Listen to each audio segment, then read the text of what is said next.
যে যখন কোনো জামাত আল্লাহর কোনো ঘরে একত্রিত হইয়া কোরআন পাকের তেলাওয়াত ও দাওয়ার করে তখন তাহাদের উপর এটা সাকিনা নাজিল হয়। আল্লাহর রহমত তাহাদেরকে ঢাকিয়া লয়। রহমতের ফেরেশতাগণ তাহাদেরকে বেষ্টন করিয়া লয় এবং আল্লাহ পাক ফেরেশতাদের মজলিসে তাহাদের আলোচনা করেন।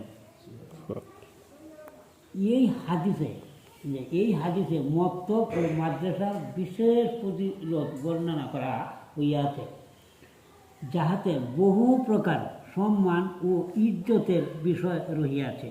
প্রত্যেকটি সম্মান এইরূপ যে যদি কোনো ব্যক্তি উহার একটি ও হাসিল করিবার জন্য সারা জীবন এটা ব্যয় করিয়া দেয়, তবুও উহা অত্যন্ত সস্তার সদা হইবে, সদা হইবে। অথচ এখানে অনেকগুলি নিয়ম, বিশেষত মাহবুবের মজলিসে তাহার আলোচনা হওয়ার এটা শেষোক্ত যে নিয়ামতটি এমন যাহার সমতুল্য আর কিছুই হইতে পারে না। সাকিনা নাজিল হওয়ার বিষয়টি বিভিন্ন রেওয়াতে আসিয়াছে, তবে সাকিনার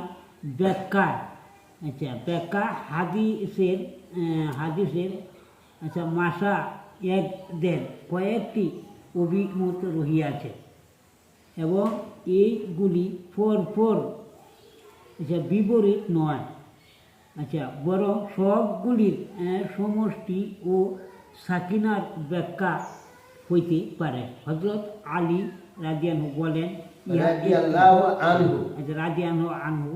রাদিয়াল্লাহু আনহু বলেন, উহা একটি বিশেষ বাতাস যাহার চেহারা মানুষের চেহারার মতো হইয়া থাকে। আল্লামা সুদ্দি রহমতুল্লাহ বলেন, সাকিনা স্বর্গের তৈরি জান্নাতের একটি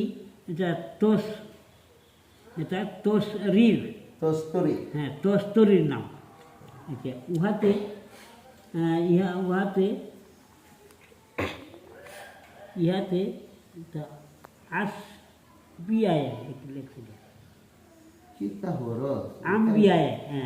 আম্বিয়ায়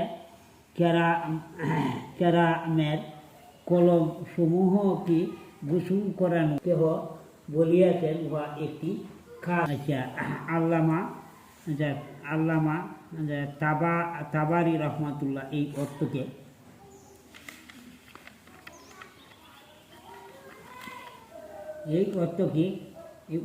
হাসিল করিতে পারিবে না, যাহা স্বয়ং আল্লাহ তাআলা